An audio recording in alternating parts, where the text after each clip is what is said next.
राधे राधे दोस्तों, आज की कहानी बेहद खास है।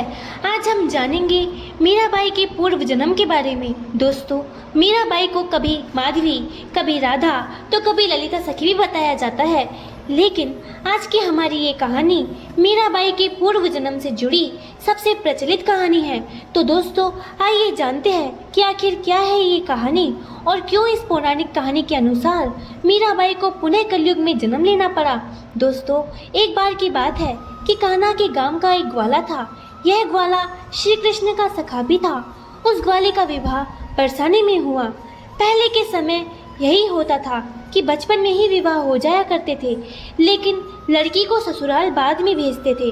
समय निकलता गया और यह दोनों बड़े हो गए तो अब गोने की रस्म होने वाली थी, जिसके कारण ग्वाला अपनी पत्नी को लाने अपने परिवार के साथ बैलगाड़ी से चल पड़ा। रास्ते में ग्वाले को श्री कृष्ण मिले। कान्हा ने पूछा, भाई कहाँ को जा रहे हो? तो ग्वाले ने कहा, मेरा आज गौना है तो अपनी पत्नी को लेने जा रहा हूँ। तब श्री कृष्ण ने कहा कि भाभी आए तो सबसे पहले मुझे उनका मुख दिखाना। यह सुन ग्वाले ने हाँ कर दी। फिर ग्वाला बरसाने पहुंचा। ग्वाले की पत्नी का नाम माधवी था।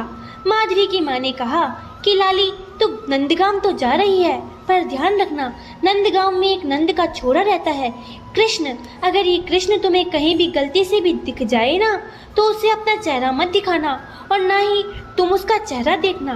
तब माधवी ने अपनी माँ से पूछा कि तुम ऐसा क्यों बोल रही हो? तो उसकी मैया बोली, क्योंकि वह लड़का कृष्ण बेहद खतरनाक है। उसके बाद ग्वाला अपनी बहू को लेकर नंदगांव चला गया। तभी उसे सामने खड़े श्री कृष्ण ग्वाले को मिल गए। तब श्री कृष्ण ने कहा, अरे भैया, ले आया बहू को? तब ग्वाला बोला, हाँ भैया, ले आया। तब श्री कृष्ण ने कहा कि अब इनका मुख दिखाओ। यह सुन ग्वाले ने माधवी से कहा, ये मेरे श्री कृष्ण हैं, इन्हें अपना मुंह दिखा दो।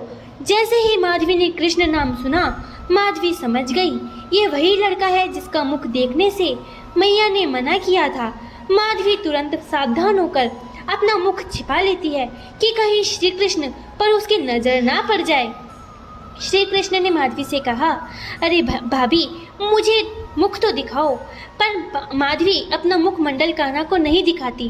तब कान्हा ने ग्वाले से कहा कि अरे भैया, भाभी से कहो मुख दिखाए, क्यों ऐसे दुबक रही है, काणी है क्या?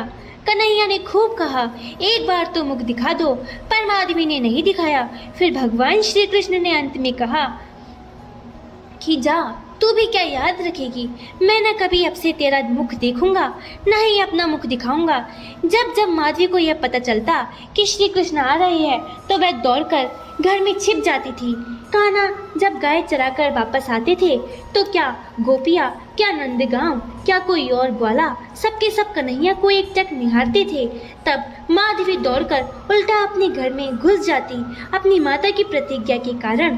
फिर जब एक दिन श्री कृष्ण ने गिरिराज धारण किया, इस समय कोई यहाँ भाग रहा था, कोई वहाँ। इसी भागम भाग में माधवी का घूंघट अचानक से ऊपर हो गया और माधवी की नज़र सामने गई और दिखा कि एक कोमल हाथ जो गिरिराज से लगा था। जैसे ही उसने हाथ सबसे पहले देखा, तो वह वहीं खड़ी रही और थोड़ा आगे बढ़ी, कंधे तक दृष्टि गई और आगे बढ़ी, कंठ तक दृष्टि गई और आगे बढ़ी, आंखों को देखा और यह सब देख वह जहाँ खड़ी थी वहीं खड़ी रह गई। ना ही पलकें झपका पा रही है, ना ही हिल पा रही है। एक सखी साथ में खड़ी है और उसे हिलाती है कि माधवी, क्या हुआ? माधवी ने सखी से पूछा, ये आदमी कौन है? ये इतना सुंदर है, कौन है ये जिसने गिरिराज को धारण किया है? गोपी ने कहा, अरे पगली, ये तो वही श्री कृष्ण है जिससे तू भागती फिरती थी। माधवी की आंखों से आंसू निकलने लगे और अपनी माँ को कोसने लगी और कहती है कि माँ, ये तूने मुझसे क्या करवा दिया? ये कैसे शिक्षा दी तूने मुझे? तूने मुझे आज तक कान्हा के दर्शन से वंचित रखा। माधवी ने कहा कि आज अभी इसी समय मैं इस लाज लज्जा को फेंक दूंगी। उसने यह प्रण करा और कहते हैं कि वही माधवी गोपी अपने अगले जन्म में मीराबाई के रूप में मेरता में जन्म लेती है। दोस्तों, जैसा कि हम सभी इस बात को जानते हैं कि मीराबाई ने सब लोग लज्जा को त्याग दिया था और संसार के रीति रिवाजों और कानून को उसने नहीं माना। लोगों ने खूब समझाया, लेकिन मीरा ने सभी बंधनों को तोड़ दिया। उस समय मीरा ने अपने सारे जीवन में श्री कृष्ण की ही भक्ति करी। मीरा ने सब कुछ त्याग दिया, सिर्फ और सिर्फ श्री कृष्ण को समर्पित हुई। इसी प्रकार मीरा ने पूर्व जन्म की भूल को सुधारा और लोक लज्जा को त्याग कर श्री कृष्ण के आजीवन दर्शन करने लगी।